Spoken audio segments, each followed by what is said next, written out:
being an educator really opened my eyes to that. Like I said, I've been in the classroom going on 15, 16 years. And so I've seen it all as far as from kinder all the way to 8th grade, right? So you'd be surprised how much kindergartners know. You'd be like, you know that, right? How did you know that?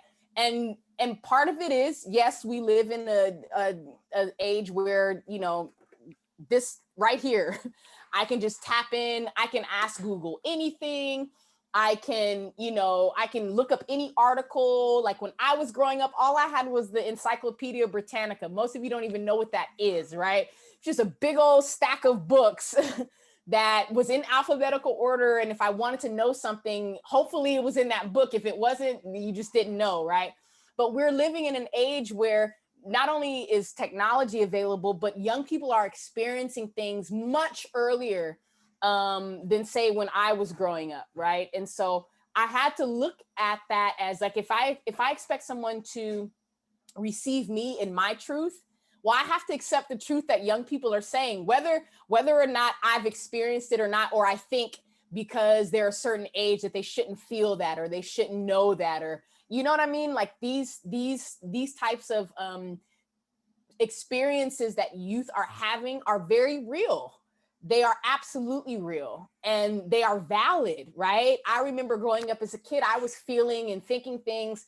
And so many times because I was a certain age, people were like, oh no, it's just this, or it's just that, like chalking it up to their own experience or their own understanding of what it is I was saying without really walking the journey with me and helping me do the unpacking of what I was feeling or thinking, and realizing that it was true, right? And so that's something as adults, that's a part of the unlearning, right? And what I would say for that question also is remain truthful, stand in your truth regardless.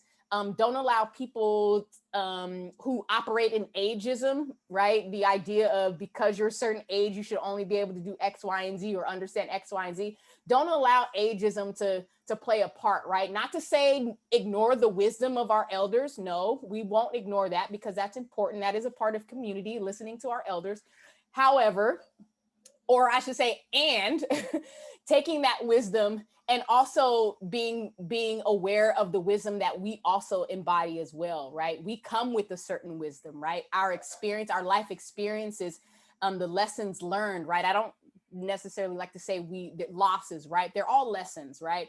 Those lessons come with a gift known as wisdom, and it needs to be taken as such, right? And it is valid. So, yeah, that's when I really realized it. When I took the time to just listen to young people, just hear them out, right? Whether you agree, whether you understand it, whether it even makes sense, but just take it for what it is and just listen. And when I was able to do that, right, and not trying to be, well, I'm the teacher, so I know, it's like, no, I don't know everything. I'm still, I went to Hampton University, and one of the things that they would say, this is education for life, meaning I'm always going to be learning, right?